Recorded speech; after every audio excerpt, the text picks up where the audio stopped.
예수님을 깊이 있게 그리고 더 알아가기를 원합니다.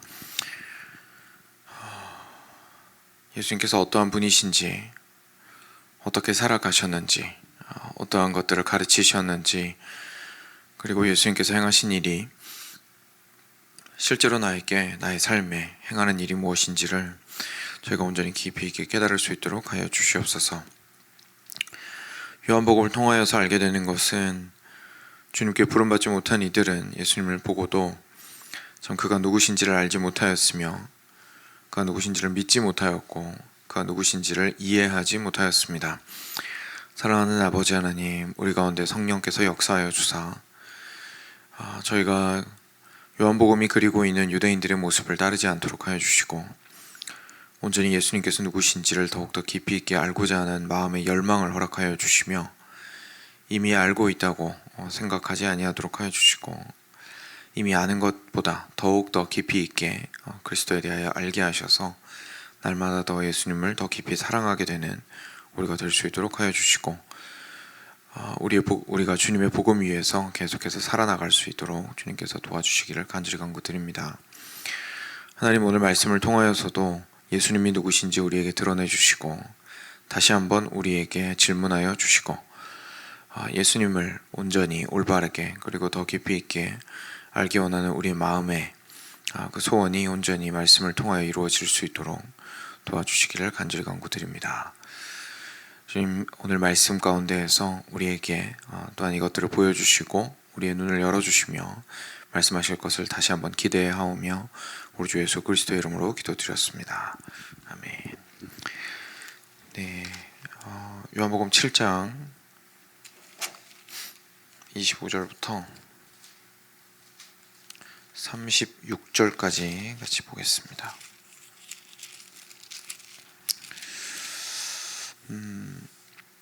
네, 같이 교독하겠습니다. 제가 먼저 한 절 읽겠습니다. 25절입니다. 예루살렘 사람 중에서 어떤 사람이 말하되 이는 그들이 죽이고자 하는 그 사람이 아니냐. 보라, 드러나게 말하되 그들이 아무 말도 아니하는도다. 당국자들은 이 사람을 참으로 그리스도인 줄 알았는가.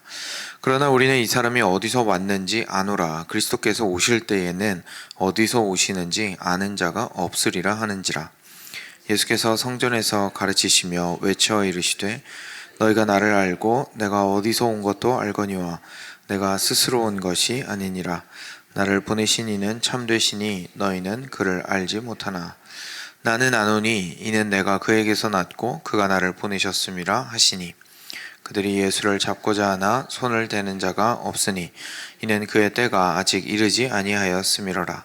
무리 중에 많은 사람이 예수를 믿고 말하되 그리스도께서 오실지라도 그 행하실 표적이 이 사람이 행한 것보다 더 많으랴 하니 예수에 대하여 무리가 수군거리는 것이 바리새인들에게 들린지라. 대제사장들과 바리새인들이 그를 잡으려고 아랫사람들을 보내니 예수께서 이르시되 내가 너희와 함께 조금 더 있다가 나를 보내신 이에게로 돌아가겠노라. 너희가 나를 찾아도 만나지 못할 터이요 나 있는 곳에 오지도 못하리라 하시니 이에 유대인들이 서로 묻되 이 사람이 어디로 가기에 우리가 그를 만나지 못하리요. 헬라인 중에 흩어져 사는 자들에게로 가서 헬라인을 가르칠 터인가. 나를 찾아도 만나지 못할 터이요 나 있는 곳에 오지도 못하리라 한 이 말이 무슨 말이냐 하니라. 아멘. 네, 예수님께서 계속해서 초막절에 예루살렘에서 계시면서 거기에서 사람들과 대화하고 하시는 부분이 또 추가적으로 등장을 하고 있습니다. 어제 말씀 가운데에서 이제 예수님께서는 모세의 율법보다 더 크게 생각하는 할례법이 있다는 이제 유대인들의 주장을 반박하시면 그것을 빌어서 그렇게 유대인들이 생각을 하고 있으니까요. 그래서 할례를 안식일에도 행했었기 때문에 그걸 이제 반박을 하시면서 너네 그렇게 하면서 내가 사람 전체를 살린 거 가지고 지금 나한테 이러면 되냐, 나 죽이려고 달려들면 되냐 라고 말씀하신 부분이 이제 어제 부분이었습니다. 네, 그리고 나서 오늘 말씀에서는 여러 무리들과 함께 대화하시는 부분들이 나옵니다. 그래서 바로 보시면 예루살렘 사람 중에서 어떤 사람들이 예수님을 보고 이렇게 말했습니다. 예수님은 그들이 죽이고자 하는 그 사람이 아니냐. 사실 좀 놀랍죠. 왜냐하면 그 유대인의 지도자들이 예수님 보고 굉장히 미워하고 예수님의 가르침에 대해서 반발하고 그리고 그 마음에 미워하여서 죽이기까지 하고자 한다라는 사실이 이제 사실 공공연한 비밀이 되어버린 겁니다. 그러니까 사람들이 은연중에 알고 있는 거죠. 얘기를 들어서. 그래서 그런 얘기를 이제 할 정도가 됐습니다. 근데 자기들도 예수님을 하는 걸 눈으로 보고 있거든요. 그러니까 단지 듣는 것이 아니라 먼 데서 일어난 일이어서 그래도 우리 지도자들이 한 얘기니까 맞겠지. 저기 죽일 만한 사람이 있나 보다. 이런 게 아니고 본인들도 지금 두 눈으로 보고 있습니다. 예수님께서 하시는 일과 하시는 말씀을 보고 듣고 있습니다. 근데 그것들이 결국 유대 지도자들이 그런 예수님을 보고 죽이려고 한다라는 그 사실이 이 사람들한테는 어떻게 반응하는지, 그렇죠? 예수님이 하신 일에 대해서 저 사람들이 어떻게 반응하는지가 이 일반 사람들 눈에 보이게 된 것이죠. 그러니까 당연히 판단을 할 수밖에 없습니다. 그러면서 방금 이런 얘기를 한 거죠. 지금 죽이려고 한다고 하는 그 사람이 바로 여기 내 눈앞에서 이렇게 말하고 그리고 일을 행하고 있는 이 사람 아니냐라고 이야기한 겁니다. 근데 그리고 나서 뭐라고 얘기하냐면 보라 드러나게 말하되 그들이 아무 말도 아니하는도다. 당국자들은 이 사람을 참으로 그리스도인 줄 알았는가. 예수님께서 보라 드러나게 말하되 예수님께서 겉으로 다 남들 들을 수 있게 활동을 하시는데 저렇게 자유롭게 성전에 가서 가르치시고 저렇게 자유롭게 행하시는데 죽인다고 말만 해놓고는 아무 일도 안 하네. 아무 일도 안 하네. 그죠? 왜냐면 실제로 정말로 죽일 만한 사람이라면 공개적으로 뭔가를 했다라는 것은 그 뒤에서 이렇게 사적으로 한 거랑은 다르지 않습니까? 공개적으로 뭔가를 했다면 그리고 그게 진짜 잘못이라면 정말로 뭐 죽이든지 몰아내든지 했었어야 했을 텐데 안 움직이네? 이렇게 된 겁니다. 그러면서 뭐라고 마지막에 얘기하냐면 정말로 그리스도라고 생각하는 거 아니야? 이제 이렇게 얘기한 거죠. 아시다시피 그리스도는 메시아랑 동일한 뜻입니다. 그러니까 메시아라고 진짜 그렇게 믿고 있는 거 아니야? 라고 말한 거죠. 왜냐하면 만약에 메시아가 아닌데 저렇게 말하게 내버려 둔다면 그건 또 유대인들의 유대인 지도자들의 어떤 면에서는 이제 직무유기랄지 또는 자기들이 하고자 하는 일을 말만 하고 실제로 하지 않은 것이 되는 것이었기 때문에 그렇습니다.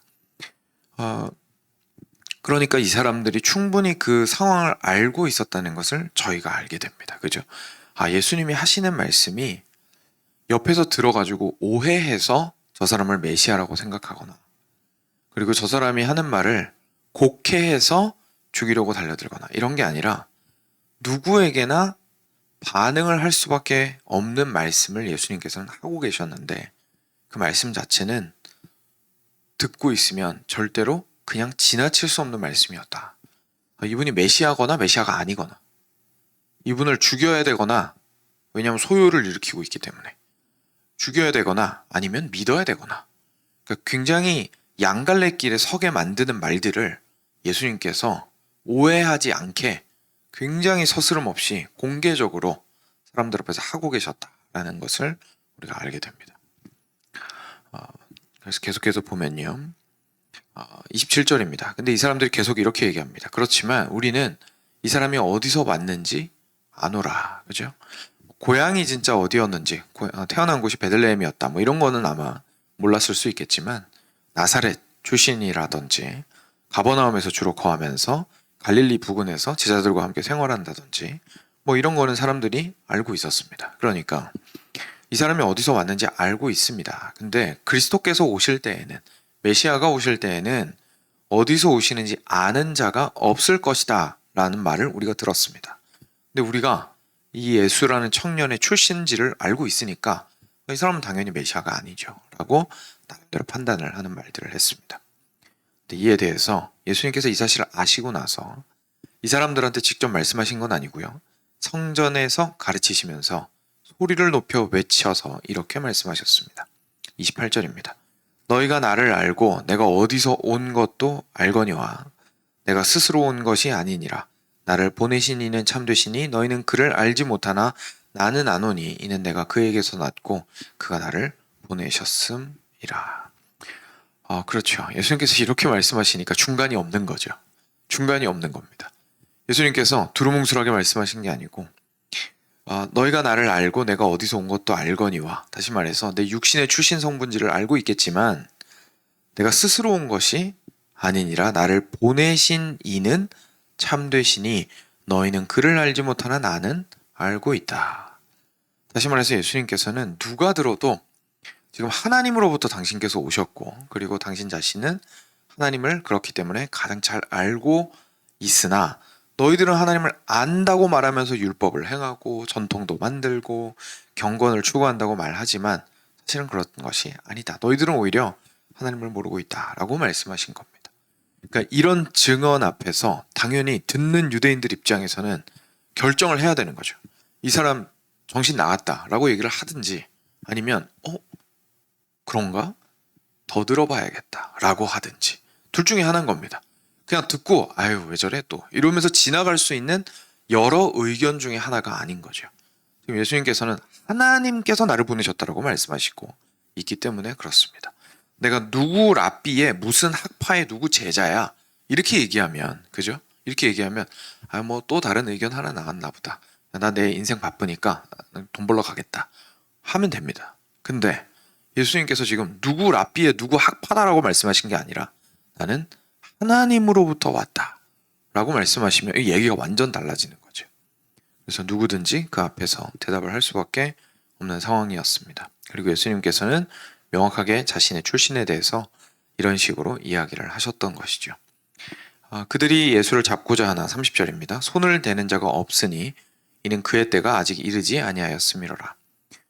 인간적인 눈으로는 이제 유대 지도자들이 예수님을 건드리지 않은 것은 뭐 사람을 두려워하였거나, 또는 자기들이 아직 준비가 덜 됐거나, 아니면 예수님이 하시는 말씀이 그래도 틀리고 나쁜 말은 없기 때문에 충분히 책 잡지 못했거나, 뭐 여러 가지 이유가 있었을 수 있겠지만, 성경이 우리에게 증언하는 것은 그 또한 하나님께서 당신의 때가 되지 않았기 때문에 사실은 예수님을 넘겨주시지 않은 것이다 라고 지금 여기서 표현을 해주고 있죠. 31절입니다. 무리 중에 많은 사람이 예수를 믿고 말하되 그리스도께서 오실지라도 그 행하실 표적이 이 사람이 행한 것보다 더 많으랴 하니. 또 다른 무리가 있었습니다. 그러니까 한쪽은 우리가 저 사람 보니까 어디서 왔는지 알아, 그러니까 그리스도일 리가 없어, 이렇게 얘기하는 사람들이 있었고요. 또 다른 쪽에서 뭐라 그러냐면 그리스도인지 아닌지 난 모르겠는데 행여나 메시아가 온다고 할지라도, 기름 부음 받은 자가 온다 할지라도 저 사람이 말하는 것처럼 말하고 저 사람이 행한 것만큼 이렇게 많은 일들을 행할 수 있을까? 라고 질문한 겁니다. 그러니까 이 사람들을 정말 솔직하게 예수님께서 지금 하고 계신 일과 그리고 하신 말씀을 듣고 보고 있는 사람들이죠. 기존에 있었던 어떤 이야기들을 넘어서서 메시아를 하나님께서 물론 보내주시겠지만 우리가 그렇게 메시아냐 아니냐 가지고 목숨을 걸고 있는데, 메시아든 아니든 일단 이 사람이 지금 하고 있는 말을 들어보면 하나님으로부터 왔다고 하고 있고, 그 말은 일단 제쳐놓더라도 행하신 일을 보면 이렇게 능력이 있고 그리고 수많은 일들을, 권위를 가지고 위대하게 많은 사람들을 향하여 행하시고 있는데 이거 우리가 어떻게 부정할 거냐 이겁니다. 이거 어떻게 부정할 거냐. 메시아가 오더라도 이 정도로 할 수는 없을 것 같다. 그러니까 메시아니 아니냐가 지금 현재 포인트가 아니고 이분이 어디로부터 왔는지 우리가 똑바로 보고 어떻게 이 일을 할 수 있는지를 판단해야 되지 않겠느냐라고 말하는 사람들도 한편에는 있었다라는 뜻입니다. 양쪽 모두 진짜 예수님이 누군지는 모르는 거죠. 예수님께서 어떤 이유로 그렇게 하셨고 그런 말씀을 하셨는지는 모르는 겁니다. 그렇지만 각자의 눈에 보기에 예수님의 삶을 보면서 판단하는 것들이 있었다라는 사실을 보게 되고, 어떤 사람은 메시아가 아니야 그러고 그냥 지나갔고, 어떤 쪽은 이거는 충분히 고려해 볼 만한 중요한 일이다 라고 좀 더 살펴보려고 하였던 것을 저희가 보게 됩니다. 그리고 제3의 사람들이 드디어 등장을 합니다. 32절입니다. 예수에 대하여 무리가 수군거리는 것이 바리새인들에게 들린지라. 대제사장들과 바리새인들이 그를 잡으려고 아랫사람들을 보내니라고 얘기합니다. 이제 여기서부터 앞에서도 바리새인이 나오긴 했는데요. 여기서부터 이제 예수님을 정말로 미워하는 바리새인들이 요한복음 후반부까지 계속 등장을 좀 자주 하게 됩니다. 바리새인들이 왜 움직였죠? 사람들의 수군거림을 듣고 움직였습니다. 그러니까 이 사람들은 사실 동양 파악에 굉장히 예민한 사람들이었습니다. 그래서 이렇게 여론이 그쪽으로 가고 있고 시끄러워지니까 아랫사람을 보내서 그를 잡아들이려고 했던 것이죠. 예수님께서 말씀하십니다. 33절 34절입니다. 내가 너희와 함께 조금 더 있다가 나를 보내신 이에게로 돌아가겠노라. 너희가 나를 찾아도 만나지 못할 터이요 나 있는 곳에 오지도 못하리라 하시니. 이에 유대인들이 서로 묻되 이 사람이 어디로 가기에 우리가 그를 만나지 못하리요. 헬라인 중에 흩어져 사는 자들에게로 가서 헬라인을 가르칠 터인가? 나를 찾아도 만나지 못할 터이요 나 있는 곳에 오지도 못하리라 한 이 말이 무슨 말이냐? 예수님께서 이번에는 조금 다른 방식으로 자기 자신의 거처를 설명하셨습니다. 이제까지는 내가 하나님께서 나를 보내신 자로부터 내가 왔다라는 거에 좀 포커스를 맞춰서 계속 말씀을 하셨었는데 방금 이 말씀에서는 뭐라고 하시냐면 내가 날 보내신 분한테로 돌아갈 거야 라고 말씀하셨습니다. 그래서 진짜로 내가 어디서 왔는지 너희는 알 수 없고 그것과 마찬가지로 진짜로 내가 어디로 돌아가는지 너희는 알 수 없을 거야 라고 말씀하십니다. 그러니까 진짜로 모른다는 뜻이 아니라 무슨 뜻이죠? 하늘로부터 말미암았음을 너희는 알 수 없을 것이다. 하나님으로부터 왔다라는 사실을 그리고 그에게로 돌아간다는 사실을 너희는 육신의 눈으로는 알 수 없을 것이다 라는 말씀을 하고 계신 겁니다. 사랑하는 여러분, 그렇습니다. 예수님께서 지금 요한복음 우리가 보고 있는데요. 성경을 볼 때에 흐름이라는 게 있거든요. 그러니까 예수님께서 지금 현재 당신이 누구신지에 대해서 다 드러내신 게 아닙니다. 그래서 지금 여기서 얘기하신 거는 뒤에 가면서 계속 더 밝히 드러나게 될 겁니다. 근데 오늘 방금 보았던 이 부분을 통해서 일단 한 가지 깨닫게 되는 게 있습니다. 예수님께서 나중에 부활하시고 승천하시고 십자가도 포함을 해보죠. 십자가에 죽으시고 부활하시고 승천하시고 하셨던 그 모든 당신의 사역의 가장 클라이막스에 해당하는 그 모든 사역들이 사실은 예수님께서 누구로부터 왔는지에 대한 증언이기도 한 겁니다. 예수님께서 하늘로부터 오신 분이셨다. 그리고 약속된 메시아 그분이시다. 그리고 그분은 하나님의 아들이시며 그렇기에 그 모든 일들을 우리의 죄를 사하시고 우리에게 하나님과 우리를 화목하게 하시고 하는 모든 일을 능히 감당하실 수 있는 자격이 그리고 능력이 권세가 있으신 분이시다라는 사실을 증언하고 있다는 것을 저희가 보게 되는 겁니다. 그래서 저희가 다시 한번 생각해 볼 필요가 있습니다. 우리에게 예수님께서 하나님의 아들이다. 그리고 하나님께로부터 왔다라는 사실이 굉장히 당연해 보일 수 있고 너무 기초적인 믿음의 시작이라고 생각할 수 있습니다. 뭐 어떤 측면에서는 맞습니다. 그렇죠? 왜냐하면 예수님께서 하나님께로부터 오셨다라는 사실을 믿음으로 우리 죄가 용서를 받는 것에 어쩌면 첫 번째 걸음이 될 수가 있을 테니까요. 믿음의 첫걸음이. 그렇지만 그렇다고 해서 이 사실이 하찮다라는 뜻이 아닙니다. 하찮다라는 뜻이 아닙니다. 이는 정말로 우리의 신앙에 항상 기억하고 묵상하며 감사해 볼 만한 굉장히 중요한 반석과 기초에 해당을 합니다. 예수님께서 하나님께서 보내신 분이시다라는 사실에 대하여 그리고 그 이후에 파생되어 나올 수 있는 그렇기에 예수님은 죄가 없으시고 그렇기에 예수님은 언제나 하나님의 뜻을 따라서 행하시고 그렇기에 예수님께서는 이런 말씀과 저런 말씀을 권세를 가지고 나에게 하실 수 있으시다라는 것들이 파생되어 나오는 것들을 저희가 충분히 이해하고 믿고 기억할 필요가 있습니다. 기독교는 다시 한번 말씀드리지만 여러 차례 강조를 했었지만 믿는 조항의 조합이 아닙니다. 우리가 신앙 고백이 굉장히 중요해서 신앙 고백을 이렇게 쭉 쓰지만 그 신앙 고백 하나하나를 다 믿으면 내가 그리스도인인 것이 아니라 결국 그 신앙 고백이 무엇을 향하고 있냐면 그리스도를 향하고 있습니다. 그래서 그리스도라는 존재를 믿는 것이 그리스도인으로 살아간다라는 뜻입니다. 그렇기 때문에 우리가 이 사실, 예수님께서 하나님으로부터 오셨다는 사실을 우리 자신의 신앙을 위해서라도 항상 다시금 살펴볼 필요가 있습니다. 그것들을 역으로 질문할 필요도 있습니다. 우리가 신앙생활을 해나가면서 내가 이렇게 행하는 것이 만약에 예수님께서 하나님의 아들이심을 믿는 자라면, 내가 믿는 신앙을 가지고 있다면 과연 나는 이렇게 행동하겠는가? 과연 이러한 믿음을 가지겠는가? 이런 생각을 하겠는가라는 방식으로 거슬러 올라가서 질문해 보는 것도 좋습니다. 그런데 이런 부분에 있어서는 그래도 우리 새벽 예배에 함께 참석하시고 계속 오랫동안 신앙생활 하신 우리 베들레헴 교회 성도님들 같은 경우에는 그래도 많은 부분에 가장 기초적인 부분은 해소가 되어 있으리라 생각을 합니다. 근데 이 부분을 제가 한 가지만 좀 더 적용점으로 말씀드리고 싶은 것은요, 우리 자녀들이라든지 세상에서 그리고 내 주변에서 신앙을 받아들이기 힘들어하는 사람들이 있지 않습니까? 근데 그들에게 믿음에 대해서 전달을 할 때에 저희가 이런 관점에서 좀 전달을 할 필요가 있습니다.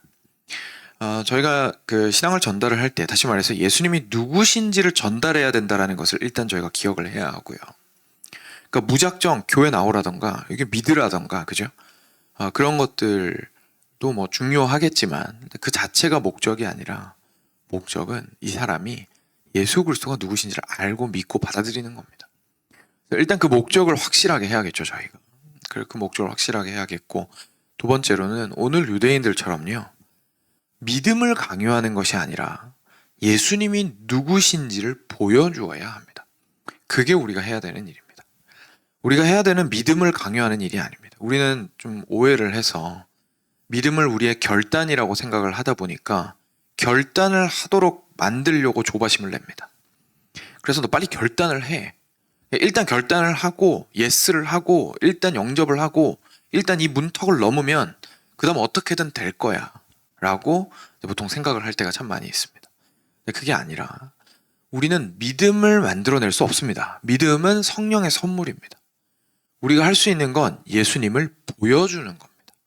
예수님을 보여주지도 않고 믿으라고 말하면 아무도 못 믿습니다. 그리고 믿는다 할지라도 스스로도 오해하고 그 믿음을 가질 수가 있는 겁니다.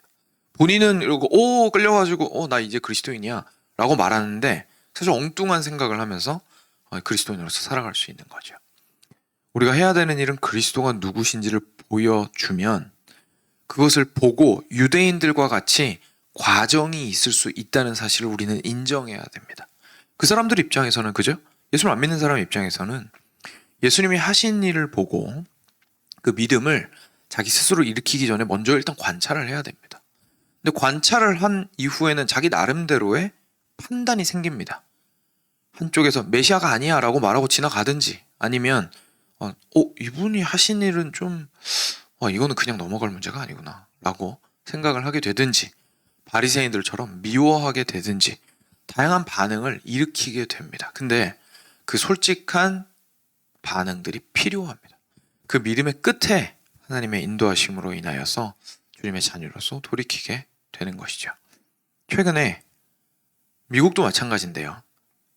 한국에서도 그렇고요. 참 같은 시기에 발생을 해서 너무 신기한데, 이제 유튜브라든지 SNS가 지금까지 이제 10년 넘게 이제는 굉장히 보편화되지 않았습니까? 그래서 사회적으로 미치는 영향이 굉장히 큰데, 그게 기독교 신앙에도 아주 영향을 크게 미치고 있다는 사실을 혹시 아시는지 모르겠습니다. 젊은이들이 신앙에 관심을 많이 가지기 시작했습니다.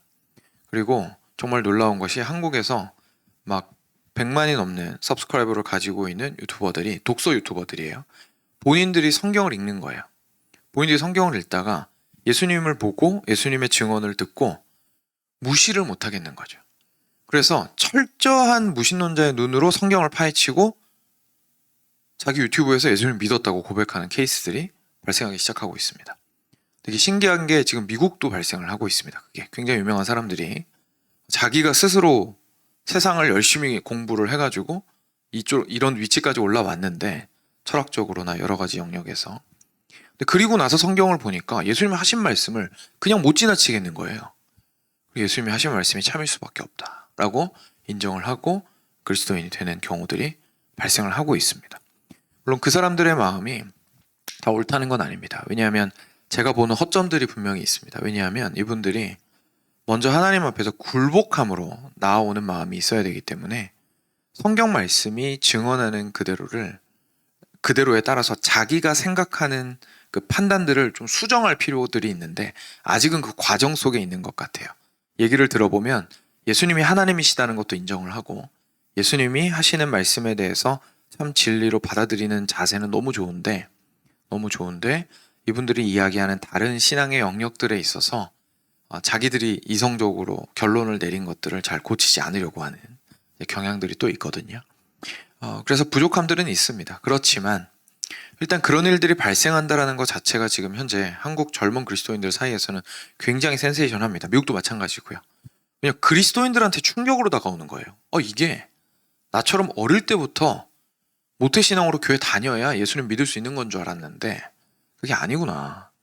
예수님이 있는 그대로 보게 솔직하게 예수님이 하신 말씀을 듣고 솔직하게 예수님이 하신 행동을 보면 이거는 그 사람을 굴복하게 만드는 힘이 있구나라는 사실을 그리스도인들이 듣고 충격을 받는 거죠. 이것이 참으로 예수님께서 실제 자기 자신을 보이신 방법이었습니다. 예수님께서는 믿으라라고 말씀을 하시긴 했지만 그게 믿음을 강요하신 게 믿음이라는 결단을 강요하신 게 아니었습니다. 예수님께서 보고 믿으라고 말씀하신 거죠. 듣고 믿으라 보고 믿으라고 말씀하셨지 무작정 믿으라고 말씀하시지 않았던 겁니다. 그래서 우리가 할 수 있는 것은 그리스도를 보여주는 것이고 그리고 그리스도를 보여주는 가장 좋은 방법은 우리 자신이 그리스도의 길을 따라 살아가는 것이며 교회가 그리스도를 닮은 모습으로 살아가는 것입니다. 그랬을 때에서야 비로소 저희가 참으로 그리스도를 소개해 줄 수 있는 그런 사람들이 될 수 있을 겁니다. 네, 오늘 말씀 여기서 마치고 들으신 말씀 기억하시면서 기도로 주님께로 나아가도록 하겠습니다.